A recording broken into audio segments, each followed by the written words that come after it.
Are you a high-paid professional that actually has a second job now? And you may not think I'm talking about you, but what if you don't just have a job, you have a family and you have aging parents that are starting to need a lot of your help? Well, it's that last one that acts like a second job. It can definitely drain you from reaching the goals of your life and also maybe doing your parents a little bit of a disservice. So I've got a little 4-layer strategy to share with you to kind of help wrap your head around this issue so that you're not always the one filling in the gaps. Let's go ahead and start with layer 1. Let's convert vague fear into a clear target. And what I mean by that is you need to figure out what a real care system looks like, not what it looks like, for you to do everything, take those phone calls in the middle of the night, stop everything you're doing in a meeting because, there's an emergency at your parents' house. No, that's not what I'm talking about. A real care system, you have to really ask yourself a lot of questions and define those right from the start. You need to know what success looks like. You need to know what your ideal outcome looks like. I mean, wouldn't it'd be great if your, parents could be in a community with a whole bunch of people that they love being around, that are their peers, and they get amazing care from the staff that are there. But you need to know, really define what that looks like. So for you and your family, what does stability look like? What does safety look like? What does dignity for your parents look like? And also, don't forget yourself here. What does your own health and career protection look like? So that's layer 1, convert vague fear into a clear target. We need to know what we're aiming for so we can try to get there. Layer number 2, we're going to put numbers on a peace of mind decision. Hopefully I read that correctly.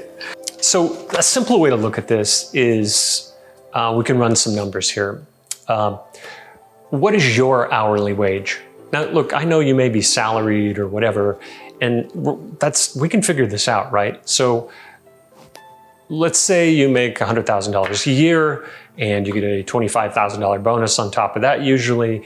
Well, you divide that by how many weeks you work times the number of hours per week that you work, right? What is your hourly wage? You can calculate that. Now let's look at and see how many hours a week you're spending on helping your parents out, on helping them with care, helping them figure out medications, taking them to doctor's appointments, maybe even cleaning up their house, doing laundry, shopping for them.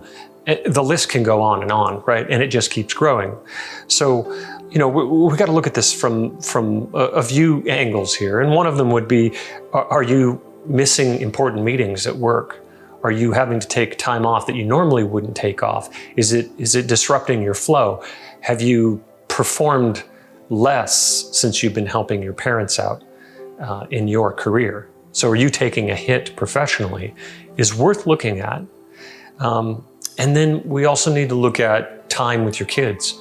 If you're spending a lot more time working, essentially for your parents, that's time spent away from your other loving relationships as well. So let's do the simple math, right? Let's look at your wage, and we can compare that to the wage of an in-home caregiver, which in the United States is about $30 an hour.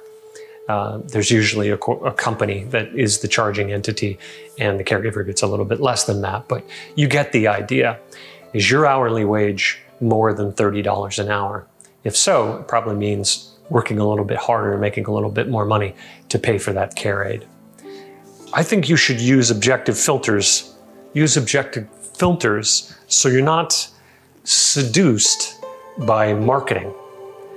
A lot of people tour communities like they're trying to look at a 5-star hotel. They're going to look at how amazing the lobby is. It's so huge and spacious. Or they're going to look at, certainly the room size and oh my God, I can't believe they used that Berber carpet. And the art on the walls is amazing. Now, all of that is fantastic and it's all worthwhile. And it definitely helps with an experience that your parents might have if you're going to have them move into a senior living community. But it's arguably not the most important stuff. So I think you need to, rather than just kind of feel your way through it, it's really good to have checklists that you can follow. Now you can make your own checklist of things that are important to you, or you can grab one of ours.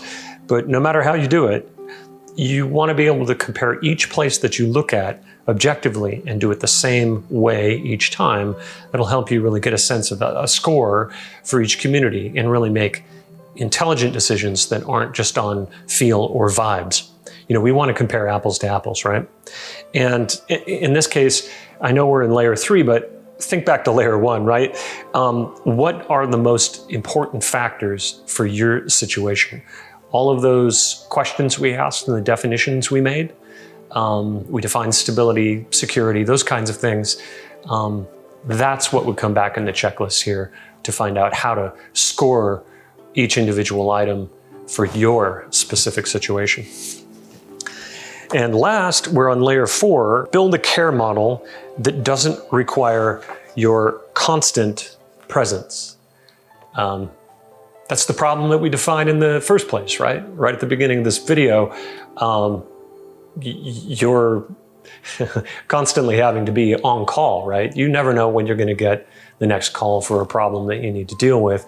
And just that overhead, that stress that you have to carry with you, you know, it's like being a doctor with a pager back in the day. There's no escape from that. It's not the kind of experience you want to have when you're spending time with your parents, right? You could definitely build up a lot of resentment in a situation like that. You don't want to do that. You know, once you've moved your parent into a senior living community, that's not the final you know, duty that you have. You need to make a repeatable system. Now, you might ask, does the senior living community, don't they have their own procedures and processes and everything in place? And they should know how to do all of this stuff. The easy answer is, yeah, they should, but that doesn't necessarily mean that they're going to do it the way you want it to be done. And they're probably going to do a lot less on the area of communication. So I suggest you build a care team checkup cadence with a repeatable agenda, whether that's, you know, everybody checking in once a week, if it's once a month because things are going really well.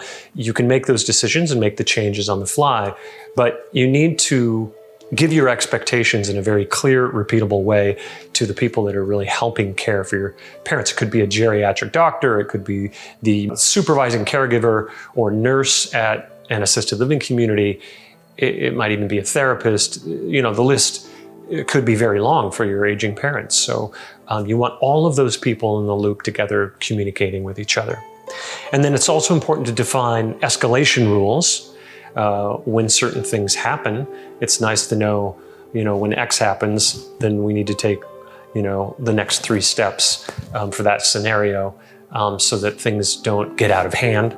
And then also you need to define what an emergency is, so that, you know, if your parents need to go to a hospital or not, it's good to have that stuff on the books. So those are the 4 layers of this little framework. Convert vague fear into a clear target. Put numbers on the peace of mind decision. Use objective filters so you're not seduced by the marketing. And layer 4, build a care model that doesn't require your constant presence. We certainly don't want you to feel that regret or resentment as your parents need more and more from you. That's what I've got today. Hopefully that helps. I do have a few resources in the description below the video.